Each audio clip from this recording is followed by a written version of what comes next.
they really like the red ones. I sure hope that this isn't the end of our floridanus. I really wanted to see this colony grow up and mature. I wanted to see the next generation of royals.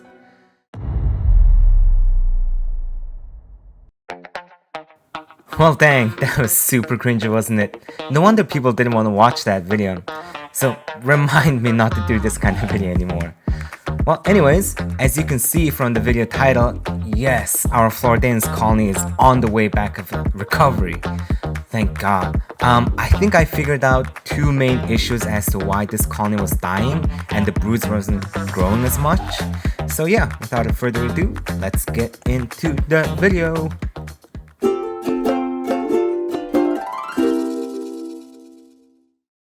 Before we get started, look who I managed to spot this week. Look at that giant gaster. That's right, it's the queen. Oh my god, I haven't seen her since she moved into the nest like half a year ago. I'm so happy to see her. And she's been busy. Look at all these broods, probably over 1,000 because 2 full chambers are completely filled.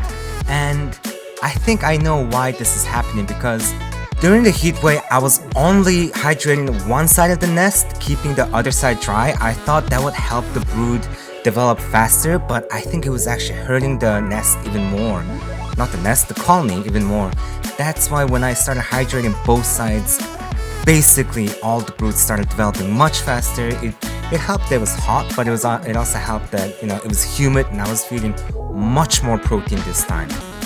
I think I took the hardiness of these ants for granted and then just left them as they are, and I forgot that these ants are from the tropics where they're hot and humid at the same time.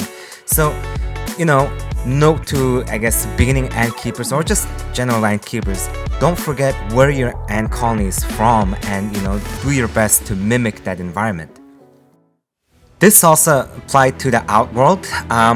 I made them much bigger outworld at 16 by 16 inches compared to the other outworld that they were living in because about quarter of the colony was out trying to forage, and then they were probably either getting poisoned by all the trash that was there. So I made them a bigger outworld that they can explore a little bit longer. They can actually go around, I guess, stretch their legs.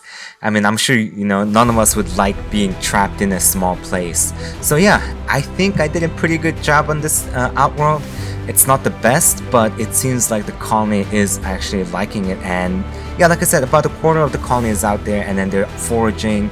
And as you can see here, I didn't do a good job when when I was drilling the hole because I used the wrong tool. It looks kind of ugly, but hey, we're all learning here, right? So there's just one thing I don't like, and as if you can see here, I have a tube going upwards now and then go downhill. But as you can see down there, there's lots of dead ants. I don't know why they are storing it within the tubes. They eventually moved it out, but within the first 3 days, they actually packed this tube up with the dead ants, which actually kind of got me a little bit confused because the whole purpose of this outworld was that I would be able to clean out their dead.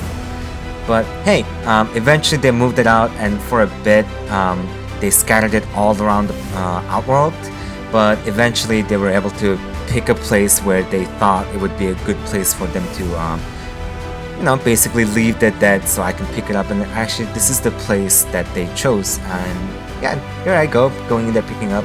It started with just like a few ants dying, and then eventually they just piled it on more. Unfortunately, the video I shot for this, I accidentally deleted, so that was kind of sad. And overall, having a large outworld really helps you out.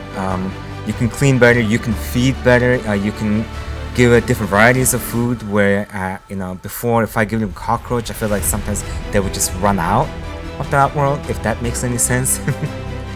So what's the lesson learned here? I would say do your research, right? I thought I did my research. I thought I knew my ants, but I didn't. And, it almost cost me the whole colony. So be smart, take care of your ants, actually care for them, be passionate about it. And I think if you do all those steps, then your colony will survive and you will be happy. Like I am right now. I'm super happy. I'm actually so happy that they're back to normal. Anyways guys, thank you very much for watching. If you liked it, please like, and if you loved it, subscribe, and if you didn't love it, comment and say why you didn't love it. Anyways, I'll catch you on the flip side. Bye!